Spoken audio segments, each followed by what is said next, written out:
Hey, everybody, this is Christian Buckley doing another MVP Buzz chat, and I'm talking today with Manish. Hello. Hi, Chris. So, for folks that don't know you, who are you, where are you, and what do you do? Yeah, my name is Manish Bangia, and I live in Australia, a city called Melbourne. And I work for the NZ Bank as a chapter lead. I'm the SME in the topics like in SCCM related to operating system deployment. And last couple of years, I have started focusing more upon the Intune. So the project, what we are implementing within the organization, I'm having conversations with a lot of other guys also. Used to get exposure in my own lab where I just used to experiment so many things for my own learning and for the community as well. Well, that's always, we all start with that experimentation and things that we do for our own company and then start sharing out into the community. What was your path to becoming an MVP? How did you start sharing that outside your company? Yeah, MVP, I would say that for last 1 decade, I was seeing that the contribution of that what MVPs were doing. So it was in my mind, but I wasn't too much sure about that, how exactly the MVP means this journey can be completed to become the MVP. So I started blogging somewhere around in 2014 on the Microsoft TechNet articles. But my own website, I own my own website in 2017.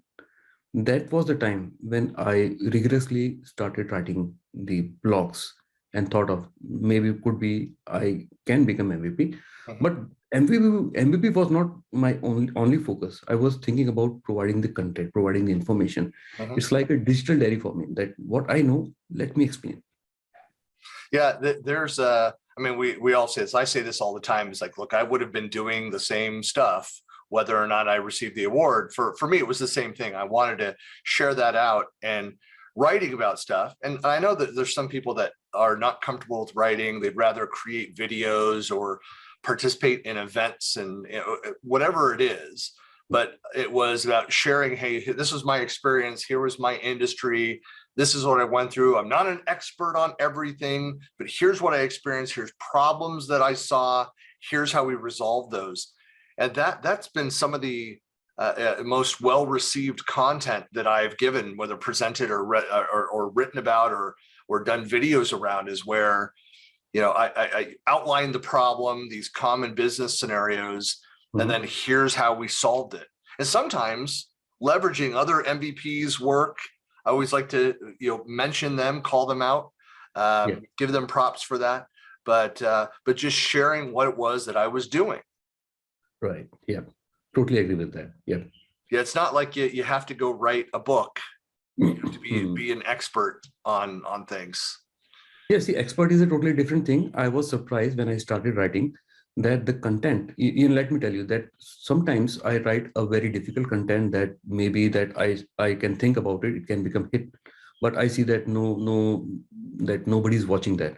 It seems that nobody's searching for that content. There were few easy things, right, which I wrote down in a very easy to explain manner. I was surprised to see that so many people are liking that. Then I understood that, okay, that's the thing. It might be easy for me, but for others, it is a difficult task. Then I learned, okay, what is the key area I need to focus? So that's what I learned, that what I should be writing in my blogs. Do you do any like formal, it's kind of I'm a marketing guy. So you say this, like going and doing marketing research. What are people clicking on? What are people asking for? What questions are they asking where they find my site? You can, as a marketer, you have to be careful. I'll say this two ways. One, it's great to utilize that information and say, hey, I could write this more of this kind of content. Provide these kinds of pieces, content, articles, videos, walkthroughs, that kind of stuff. On the other hand, I don't know. Do you do that? Do you do to that level? Yes, I can tell you that I have done the training on the SEO. So what I have understood is that probably what I would like to publish is not so important. But let me tell you, I try to maintain a balance. The first balance is about that what people are liking. Yes, so that they can come to my website. Other thing is something which I like, which could be a difficult topic. Rarely few people are researching. But the good thing is that rare topic, it gives me the kind of input that Manish, that was totally a deep dive. We really appreciate that. But the hits were not so great because not everybody is searching for that. Right. That So was yes, kind of that's where I was. I like what you said. There needs to be a balance, because that's kind of my point. It's, a lot of people talk about thought leadership pieces. And I have this argument with my marketing team occasionally, where I say, look, there's sometimes thought leadership. The numbers will be lower views and clicks around that. It's like, but this content is out there. It's ahead of where the audience might be at this moment. But there's also content that I found, like, I'm sure you've done the same thing, where I've written articles where I didn't think a lot about it, put it together. And I was 3 years ago, January, 3 years ago, it'll be 3 years ago next month, wrote this article. It continues to be in my top 3 every month. And people wanting that. And so again, I went and looked around. I don't have anything more to say on that. Otherwise, I would expand and write more on that topic. But it was just because of a problem that I saw, and I went and solved it, explained it, and did like a walkthrough.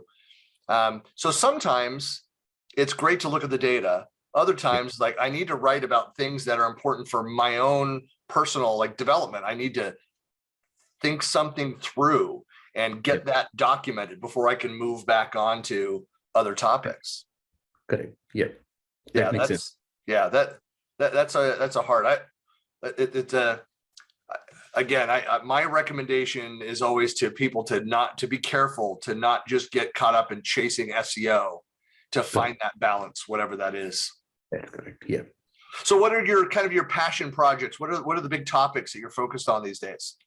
Okay, nowadays I'm more focusing upon the Intune, and specifically for the last 6-8 months, I have started working on the videos. So this is something new because I'm learning the editing, that how the software works, how do editing works, because totally I did a great setup at home with so many key lights installed, the color lights, dual monitors, the standing desk. So now, rather than learning Intune, actually I'm learning more towards that how to create the content. So that's the thing. And that is actually giving me confidence as well. So when I see the comments, when people are asking more that can you create that kind of thing and those kind of things.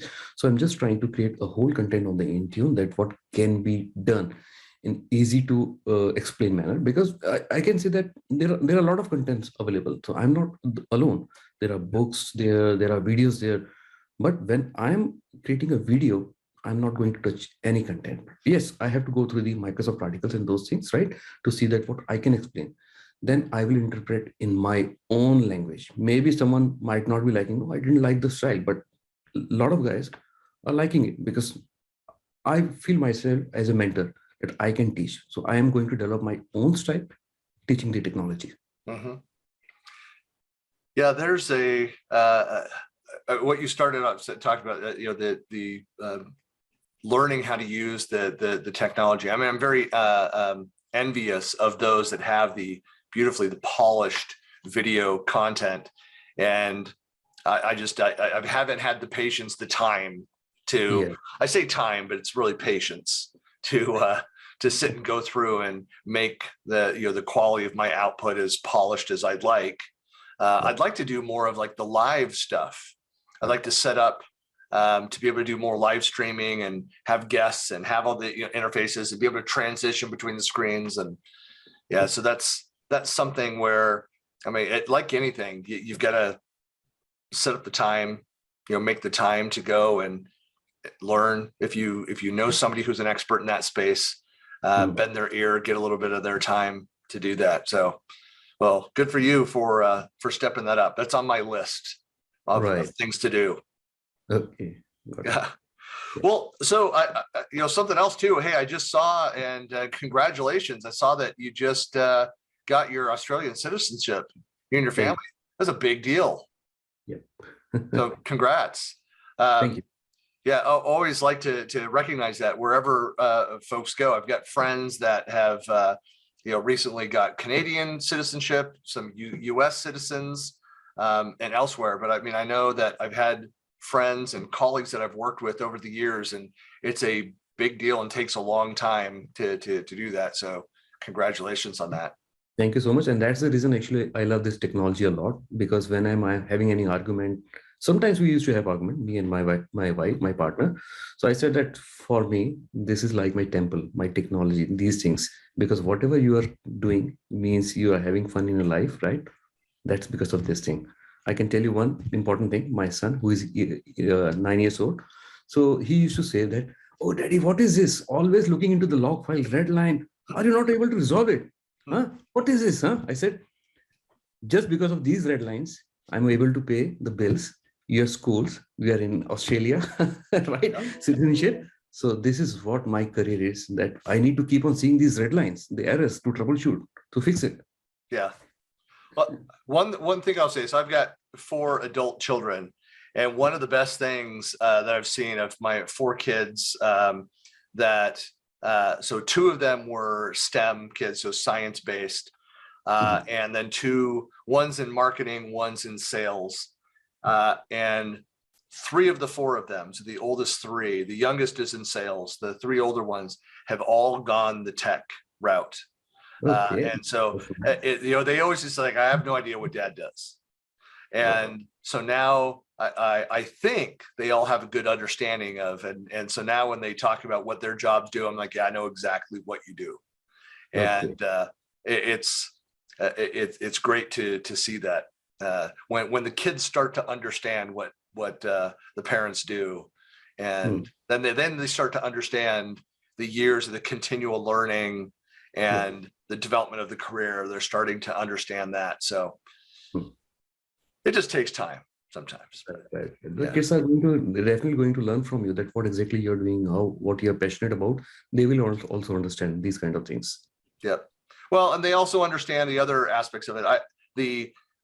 Giving back to the community, whether or not they're in tech or not, participating in and giving back to the community. They understand being consistent in delivering and participating, the importance of showing up.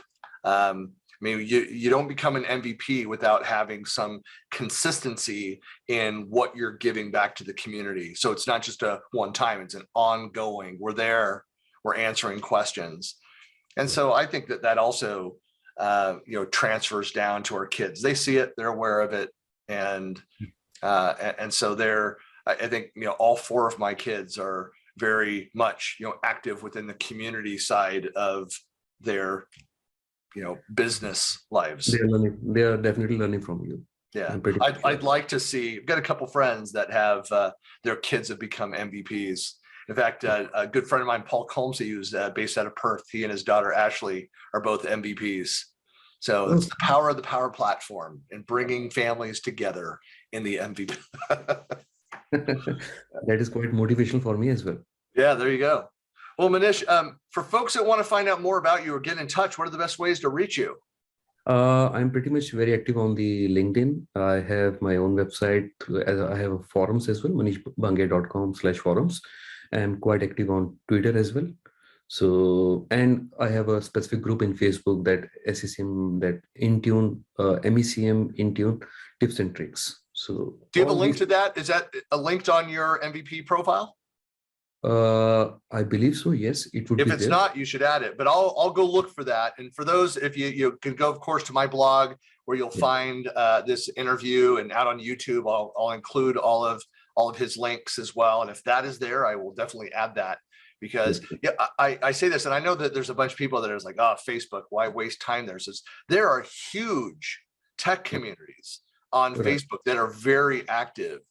I'm a member of a couple different groups that have more than 40 or 50,000 members each. Like Microsoft Teams and SharePoint related and that kind of stuff in the collaboration stack. Yeah, you can say actually we can say that Facebook is not a platform for these kind of things, but you can't avoid, because people are there. They are using Facebook. So you have to make a balance. So I have a LinkedIn, Facebook, so part of the groups, owner of a Facebook group. So that's what I used to maintain, both the things. Well, I wish that the LinkedIn groups were as active as the Facebook groups, but the Facebook groups are much more active and engaged. Correct. Absolutely agree with that. Yeah. That's what exactly is happening. Yep. Well, Manish, really appreciate your time and hope to connect with you soon. Maybe I'll see you June when I'm down in your neck of the woods. Definitely. I will be also excited meeting you personally. Thank you so much. for having me. Thank you.